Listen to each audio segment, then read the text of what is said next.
دوستوں سے ملیے گا، رشتہ داروں سے ملیے گا، اچھے کھانے کھائیے گا، اچھا لباس بھی پہن لیجئے گا، لیکن یہ بات ذہن میں رکھیے گا کہ عید نئے لباس پہننے کا نام نہیں ہے، عید رنگا رنگ کھانے کا نام نہیں ہے، عید اللہ کے شکرانے کا نام ہے۔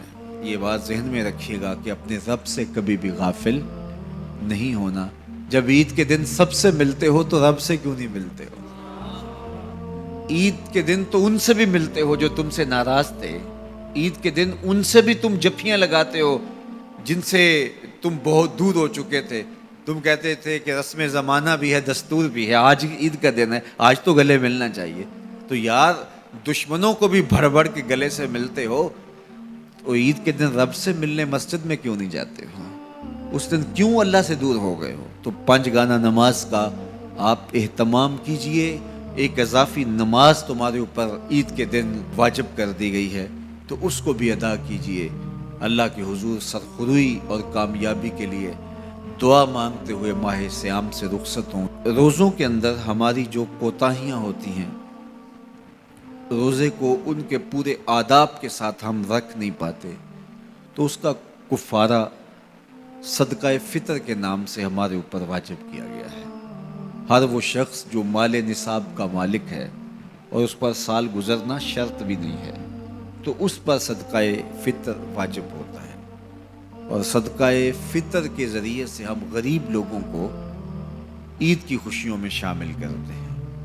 تو غرباء کو، مساکین کو عید کی خوشیوں میں شامل بھی کیجئے، اور ان کی ضروریات کا ضرور خیال کیجئے۔ اپنی ہمسائیگی میں، اپنی رشتہ داریوں میں بہت خیال رکھیے گا، اور لوگوں کو عزت نفس دیجیے گا، لوگوں کی ضروریات کا خیال رکھیے گا، اور اپنے بچوں کو بھی اس بات کی تلقین کیجیے گا کہ وہ عید کے موقع پر اپنے دوستوں کو، بچیاں اپنی سہیلیوں کو ان کا پورا خیال رکھیں، اور ان کی عزت نفس کا بھی خیال رکھیں۔ یہ بچپن کے اندر ہی بچوں کو جو اپنی انفرادیت جتلانے کا مزاج پیدا ہو جاتا ہے، اور یہ ساری زندگی ختم نہیں ہوتا، اور یہ عمومی طور پہ یہ وہ مواقع ہوتے ہیں جن مواقع پہ یہ احساس ان کا جو ہے وہ اجاگر ہوتا ہے، پھر بڑھتا ایک مرض بن جاتا ہے۔ اس لیے بچوں کو بچپن کے اندر ہی دوسروں کا احساس سکھائیے، نہ کہ ان کے اندر احساس تفاخر پیدا ہو۔ اعتدال کے ساتھ ان کی ضروریات کو پورا کیجیے، لیکن آپ کا جو اطراف ہے، گرد و پیش کا ماحول ہے، اس کا بھی پورا خیال رکھا جائے کہ بچے احساس برتری میں مبتلا نہ ہو جائیں اور ایسی امراض ان کے اندر پیدا نہ ہو جائیں، بلکہ بچوں کو راہ خدا میں خرچ کرنے کی ترغیب دیجیے۔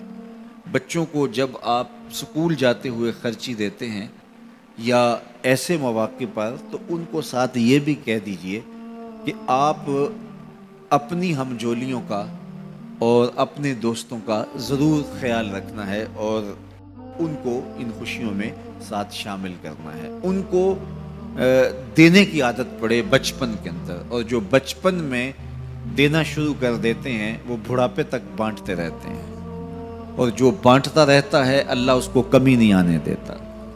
تو یہ مزاج اچھی طرح سے راسخ ہو، بچوں کے اندر پختہ ہو۔ تو یہ عید نئے کپڑے پہننے کا نام نہیں ہے، عید جو ہے وہ اللہ سے ڈرنے کا نام ہے۔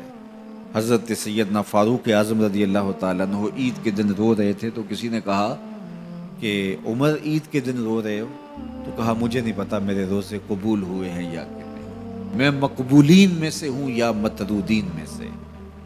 اگر مقبول ہوں تو اچھی بات ہے، اور اگر مقبول نہیں تو روزے منہ پہ مارے جاتے ہیں۔ تو اس لیے عید کا موقع ہمارے لیے ایک بہت بڑا امتحان بھی ہے، اور عید کا موقع ایک اعتبار سے بہت بڑی خوشی بھی ہے کہ اللہ تعالیٰ نے ہمیں توفیق نصیب کی کہ ہمیں 29 یا 30 روزے نصیب کیے۔ روزے 30 ہوں یا 29 ہوں، یہ بات ذہن میں رکھیں، اللہ ثواب پورے 30 کا ہی عطا کرتا ہے۔ جو پاکستان میں اس وقت چاند کی صورتحال ہے، تو غالب امکان یہی ہے کہ آج آخری روزہ ہوگا اور کل عید ہوگی، لیکن یہ رویت حلال کمیٹی کے اعلان پر منحصر ہے۔ اگر ان کو شرعی شہادتیں مل جاتی ہیں اور وہ اعلان کرتے ہیں تو کل عید ہوگی، اگر نہیں اعلان کرتے تو پرسوں عید ہوگی۔ چونکہ یہاں تو شریعت نے ہمیں جو کہا ہے وہ یہی ہے کہ روزہ چاند کو دیکھ کے رکھو اور روزہ چاند کو دیکھ کے افطار کرو۔ تو چاند کی رویت جب ہوگی تو ہم روزہ رکھیں گے، چاند کی رویت ہوگی تو ہم عید کریں گے۔ تو ہم حضور علیہ السلام کے اس فرمان کے پابند ہیں۔ جدید ذرائع جو ہیں ان سے ہم مدد تو حاصل کر سکتے ہیں، لیکن شرط رویت ہے۔